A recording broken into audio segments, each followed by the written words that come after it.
Hey everyone, welcome to today's Explainer. So, the Russian tortoise. It's constantly praised as this ultimate, compact starter pet. But, well, here's the massive reality check. There is a huge, sometimes dangerous gap between a tortoise just surviving and actually thriving. If you're looking for a reptile that's tough as nails and absolutely packed with personality, you've probably had this exact species recommended to you. But bringing a tiny, prehistoric creature into your living room? Yeah, that means you have to play by its evolutionary rules. Today, we're diving deep into exactly what it takes to build the ideal environment for these amazing animals, and we're basing all of this on the comprehensive veterinary-backed research straight from the Krawlo Russian Tortoise Resource Hub. Let's get right into it. All right, to kick things off, let's talk about the number 50. Just let that sink in for a second. When you bring a Russian tortoise into your life, you aren't just picking up a casual pet. You're making a 50-plus year commitment. That is a generational wait right there. A healthy Russian tortoise is a lifelong companion, literally a decades-long relationship. You are setting up a habitat for an animal that might actually outlive you. It's an incredibly rewarding journey, for sure, but it absolutely requires us to get their care dialed in perfectly right from day one. Now, to understand why they live so long and why they're so famously hardy, we have to look at their rugged origins. These guys are built, and I mean literally built, to survive the extreme, dry, rocky steppes of Central Asia. We're talking places like Afghanistan, Iran, and Kazakhstan. They were forged in these really harsh, unforgiving environments where food and water can be incredibly scarce, and the temperatures just wildly fluctuate. Their unparalleled resilience, it comes directly from surviving that exact environment for millennia. But here's the catch. That specific, arid environment is exactly what we have to replicate indoors if we want them to truly flourish for the next half-century. Which brings us to Section 2, designing the perfect enclosure. How exactly do we take an animal that evolution custom-built for the dry, rocky steppes of Central Asia and safely bring it into our modern living rooms? When it comes to housing, there's a stark difference in your options. You might be tempted by a standard glass tank. Listen, whatever you do, do not put your tortoise in a glass tank. Glass enclosures trap humidity, they create stagnant air, and that directly leads to severe respiratory infections for these dry climate animals. It's a complete nightmare for them. Instead, you need a tortoise table. This is an open-top wooden enclosure that gives them the broad airflow they desperately need. And size absolutely matters. You need a minimum of 4 by 4 feet for just one adult tortoise to give them enough roaming space. Honestly, larger is always better to prevent them from pacing around and getting stressed out. Okay, so once you have that open-top table, you've got to fill it correctly. The ideal substrate mix is absolutely crucial here. You want 60% organic topsoil and 40% play sand.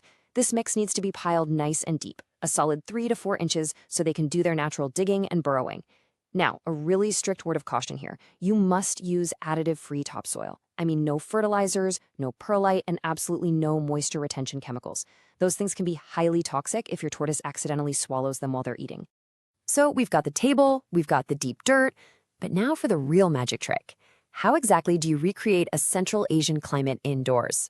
How do we get that invisible environment totally dialed in to keep this reptile thriving for decades? The secret is a strict temperature gradient. You can't just heat the whole box to one uniform temperature. They need choices.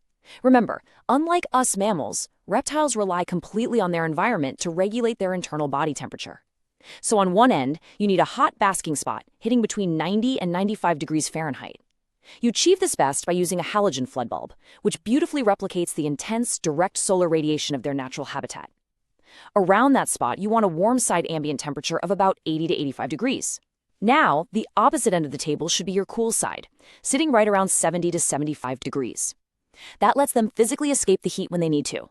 And at night, they actually handle cooler temps incredibly well. Dropping to 60 or 65 degrees is ideal, which means for most of us, you don't even need any supplemental heat at night at all. But heat is really only half the lighting equation. This next piece, completely non-negotiable. You absolutely must have a T5HO 10% UVB lamp spanning most of the enclosure's length. Without this specific strength of UVB, your tortoise literally cannot metabolize calcium. And without calcium metabolism, their shell becomes dangerously soft and deformed. It's a really painful, irreversible condition called metabolic bone disease, and we definitely want to avoid that. Those weak compact coils or the older T8 tubes just won't cut it. You need the specialized T5 lamp on a 12-hour light cycle, and you have to replace the bulb every 6 months. Why? Because the invisible UVB output degrades over time, even if the light still looks perfectly bright to you and me. Now let's talk humidity. Keep in mind these are dry steppe animals. Your target ambient humidity needs to hover exactly between 40 and 60%. You want to avoid damp, muddy substrate on the surface at all costs, because that causes a nasty, dangerous condition called shell rot. However, you do want the substrate to be just slightly moist down at the very bottom depth. That provides them with some essential hydration and comfort when they burrow down to sleep. It's kind of like a delicate microclimate balance, but mastering it is what prevents both shell rot and those dreaded respiratory infections.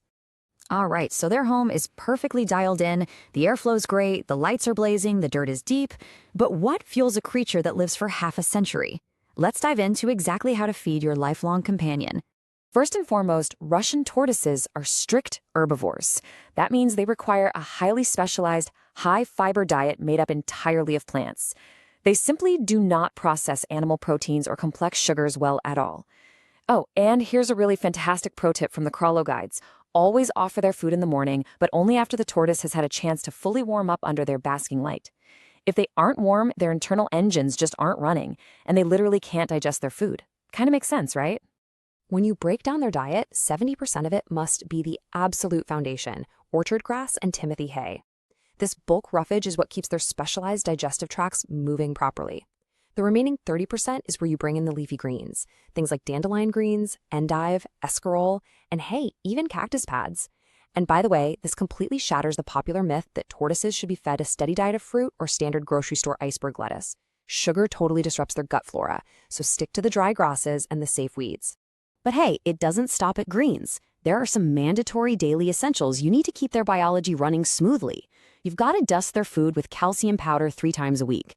Now, note this carefully. Use calcium without D3 if you're providing that proper T5 UVB lighting we talked about earlier. Too much synthetic D3 can actually lead to a toxic overdose, and nobody wants that. You should also leave a Cuttlebone in the enclosure at all times. They can graze on it for extra calcium, and it's amazing for their essential beak maintenance. Finally, provide a wide, low-profile water dish. It needs a shallow entry so the tortoise can literally walk right into it. This allows for regular soaking behavior, which flushes their system and is absolutely vital for their hydration and proper kidney function. So, we've covered the specialized lighting, the high-fiber diet, the expansive wooden table, and of course that wild 50-plus year lifespan. The real question you have to ask yourself right now is, are you absolutely ready for the commitment? Because if you are ready, you are looking at truly the ultimate starter tortoise. They are exceptionally hardy and forgiving, provided you follow these setup rules strictly from the very beginning. They stay at a super manageable, compact adult size of just 6 to 10 inches, which is way easier than some of those giant tortoise species out there. Plus, they are highly adaptable. They thrive in those large indoor tables, and they do wonderfully in secure outdoor pens when your local climate permits. There is a very good reason they are universally loved in the reptile hobby. But to truly give them the half-century of a thriving life they deserve, you really need to master the nuanced details. Do not just wing it. Visit the Krawlo blog right now. They've put together an incredibly expansive, completely free 45-guide Russian tortoise resource hub that covers literally every single aspect of their care in deep, veterinary-backed detail. Go check it out, get your setup right, and prepare for a fascinating, lifelong journey with an amazing shelled companion. Thanks for joining me for this explainer, and happy keeping.